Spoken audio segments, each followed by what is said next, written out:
Baik, eh, selamat pagi Bapak dan Ibu. Perkenalkan, nama saya Kezia Artanauli Purba dengan NIM 2529061015.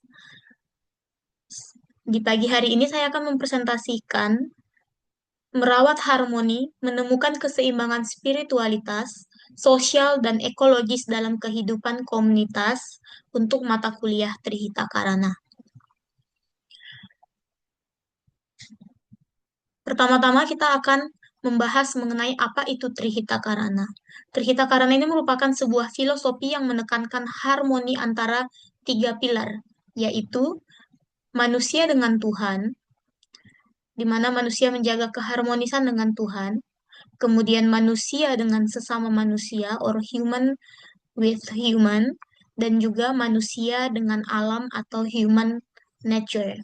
Filosofi sederhana itu tidak hanya menuntun kehidupan spiritual, tetapi juga menjaga hubungan sosial dan keseimbangan ekologis. Nah, dengan Trihita Karana ini ada tiga efek yang akan kita bahas. Yang pertama itu adalah nilai spiritual, kemudian yang kedua nilai sosial, dan yang ketiga adalah nilai ekologis. Bagaimana dampak Trihita Karana untuk tiga nilai ini? Kita akan bahas satu persatu, yaitu nilai spiritual, yang merupakan fondasi kehidupan bermakna. Nilai spiritual yang merupakan fondasi kehidupan bermakna ini, yaitu bukan hanya soal agama, tetapi lebih luas bagaimana manusia memaknai hidup, menumbuhkan kesadaran, dan menghadirkan rasa bersyukur. Komunitas yang menekankan nilai spiritual biasanya lebih tangguh menghadapi krisis. Kita ambil contoh seperti di masyarakat Dayak di Kalimantan, memandang hutan sebagai ibu yang memberi kehidupan bagi mereka. Menebang pohon tanpa izin adat sama saja dengan melukai ibu sendiri. Nilai spiritual ini menjadi benteng ekologis sekalian membentuk solidaritas sosial. Kemudian, yang kedua ada nilai sosial, yang merupakan jalinan kehidupan bersama.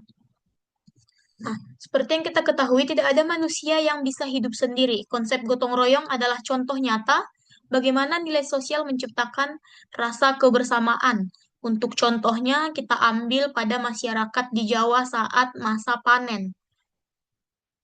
Tetangga saling membantu tanpa pamrih, dengan keyakinan bahwa suatu hari bantuan itu akan kembali. Nilai sosial semacam ini terbukti memperkuat kohesi komunitas dan menumbuhkan rasa bahagia karena manusia merasa terikat dalam jaringan makna.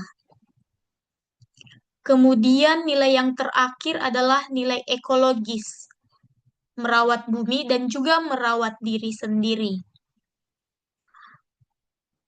Konsep bahwa menjaga dan melestarikan lingkungan alam adalah tanggung jawab moral dan spiritual yang pada akhirnya akan menyehatkan dan menopang kehidupan manusia itu sendiri. Kita ambil contohnya pada masyarakat di Baduy, Banten. Menjaga hutan larangan sebagai warisan leluhur. Mereka sadar menjaga hutan berarti menjaga sumber air, pangan, dan kehidupan generasi mendatang. Nilai ekologis ini lahir dari kearifan lokal sekaligus menjadi pelajaran global. Nah, interkoneksi antara ketiganya, nilai spiritual, sosial, dan ekologis ini menyatu. Ketiga nilai ini tidak bisa berdiri sendiri.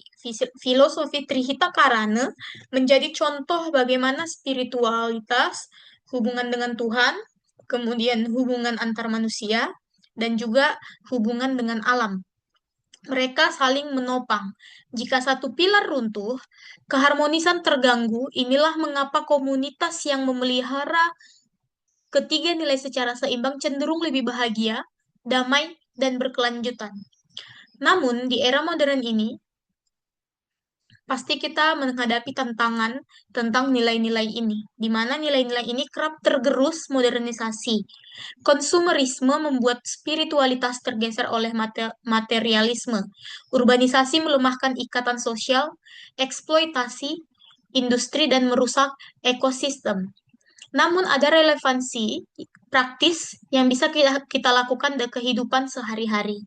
Untuk nilai spiritualitas, dapat dihidupkan dengan praktek refleksi harian atau doa bersama komunitas. Untuk nilai sosial, bisa tumbuh lewat kegiatan sederhana seperti gotong royong ataupun komunitas literasi. Nilai ekologis dapat diwujudkan dengan memilah sampah, menanam pohon, atau hemat energi. Meski sederhana, langkah-langkah kecil ini jika dilakukan kolektif akan berdampak besar bagi kehidupan. Sekian presentasi dari saya. Terima kasih.